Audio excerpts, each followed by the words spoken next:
বাংলাদেশ খেলাফত মজলিস শেরপুর জেলা শাখা কর্তৃক আয়োজিত আজকের এই গণসমাবেশে উপস্থিত সংগ্রামী সভাপতি, উপস্থিত বাংলাদেশ খেলাফত মজলিসের কেন্দ্রীয় জেলা নেতৃবৃন্দ, বাংলাদেশ খেলাফত যুব মজলিস ও সহযোগী সংগঠন সমূহের কেন্দ্রীয় জেলা নেতৃবৃন্দ, জেলার বিভিন্ন স্তর থেকে আজকের এই গণসমাবেশে সমবেত সংগঠনের নেতাকর্মী ও সর্বস্তরের তৌহিদি জনতা, শেরপুরের জেলাবাসী, আমি সর্বপ্রথম আল্লাহ পাক রব্বুল আলামিনের শুকরিয়া আদায় করছি। যেই মহান রব্বুল আলামিন বাংলাদেশের মানুষের বুকের উপর জগদ্দল পাথরের মতো চেপে বসা স্বৈরাচারী জালিম ফ্যাসিস্ট শেখ হাসিনা সরকারকে উৎখাত করে এদেশের মানুষকে মুক্ত বাতাসে নিঃশ্বাস গ্রহণ করার সুযোগ করে দিয়েছেন। আল্লাহুম্মা লাকাল হামদু ওয়া লাকাশ শুকর। সংগ্রামী সাথী ও বন্ধুগণ,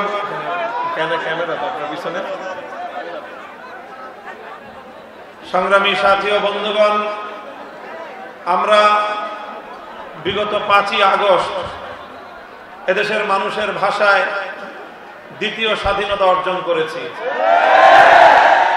এই স্বাধীনতা অর্জন করতে এদেশের মানুষকে অনেক ত্যাগ আর কোরবানি স্বীকার করতে হয়েছে, অনেক জুলুম নির্যাতন সহ্য করতে হয়েছে, অনেক মানুষকে বছরের পর বছর কারারুদ্ধ থাকতে হয়েছে, অনেক মা তার সন্তানকে হারিয়েছে, আমাদের বহু ভাই গুম আর খুনের শিকার হয়েছে। একমাত্র বাংলাদেশের ইতিহাসের জঘন্যতম স্বৈরাচারী সরকার শেখ হাসিনা, যার একজনের আমলে অনেকগুলো গণহত্যা সংগঠিত হয়েছে বাংলাদেশে। 2009 সালের পিলখানা ট্র্যাজেডিতে 57 জন দেশপ্রেমিক সেনা কর্মকর্তাকে হত্যা করা হয়েছে। 2013 সালে শাপলা চত্বরের ঘুমন্ত নবী প্রেমিক হেফাজতের নেতাকর্মীদেরকে হত্যা করা হয়েছে। 2013 সালে আল্লামা সাঈদী রহমতুল্লাহ আলাইহিকে মিথ্যা বানোয়াট মৃত্যুদণ্ডের রায় দিয়ে কোরআন প্রেমিক তৌহিদি জনতা, কোরআন প্রেমিক জনতা প্রতিবাদ জানাবে পাখির মতো গুলি করে তাদেরকে হত্যা করা হয়েছে। 2014, 15, 16 সালে বিরোধী দলীয় শত শত নেতা কর্মীদেরকে গুম খুন হত্যা করা হয়েছে।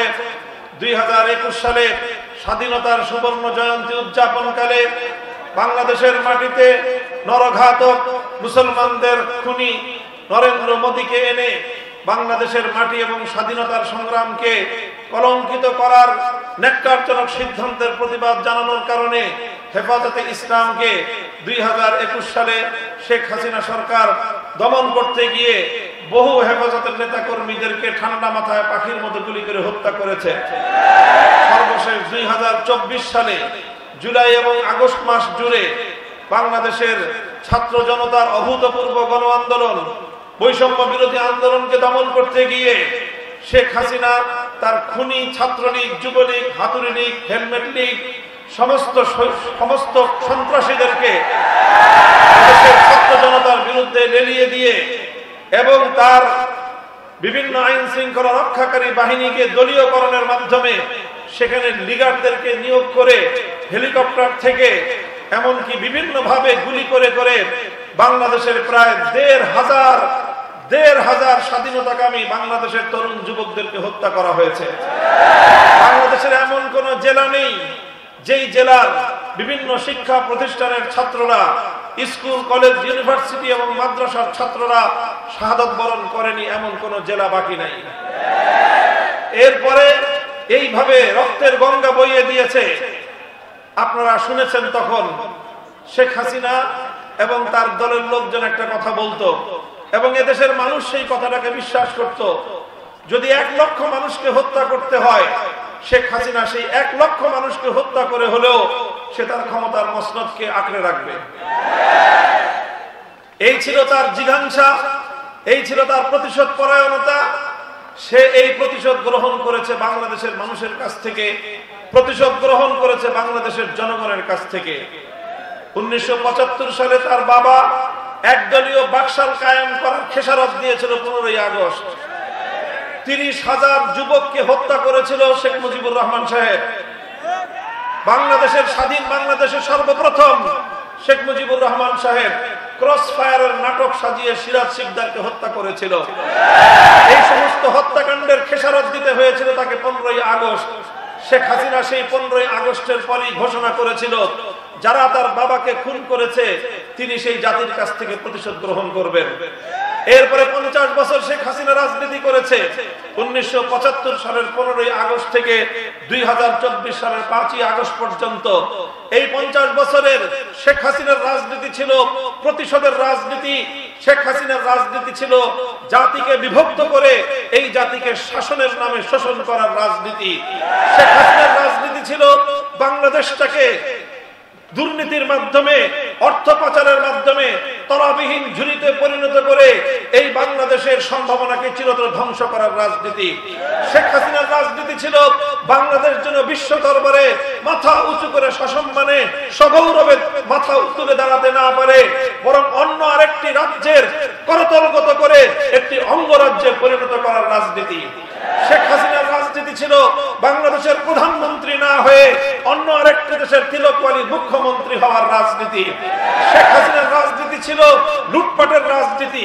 শেখ হাসিনার রাজনীতি ছিল বাংলাদেশ থেকে ইসলামকে নির্মূল করার রাজনীতি। শেখ হাসিনার রাজনীতি ছিল 144 ধারা জারি করার মাধ্যমে বাংলাদেশের আলেম সমাজের কোরআনের মাহফিলগুলোকে নিষিদ্ধ করবার রাজনীতি।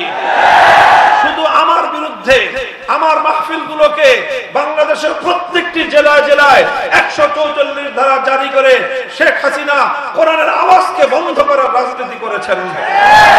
কোন ইসলামী সংগঠন, ইসলাম প্রিয় জনতা শান্তিপূর্ণভাবে নিরুদ্বিগ্নভাবে বিগত 15 বছরে কোনদিন বাংলাদেশের কোথাও জনসমাগম করতে পারে নাই।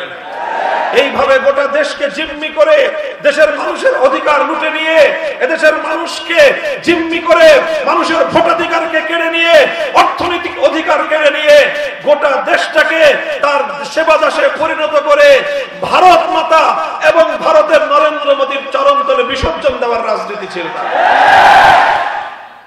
সে মনে করেছিল ভারত পাশে থাকলে আর কেউ তাকে এখান থেকে উৎখাত করতে পারবে না। দুঃখ লাগে আমাদের প্রতিবেশী রাষ্ট্র 15টা বছর পর্যন্ত বাংলাদেশের কোন মানুষের অধিকারের কথা তারা চিন্তা করে নাই। মানুষের অধিকারকে তারা দুপায়ে ধরেছে।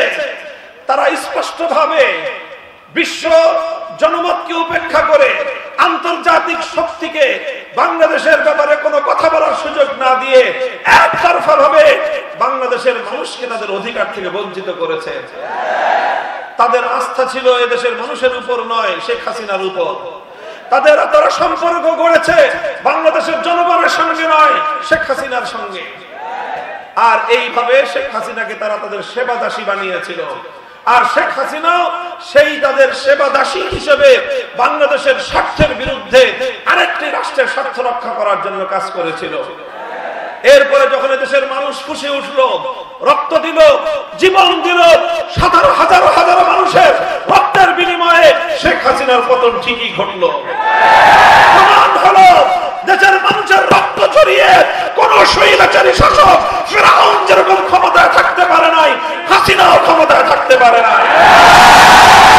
আগামী দিনেও সকল শাসকদেরকে আমরা স্পষ্ট বার্তা দিয়ে দিতে চাই।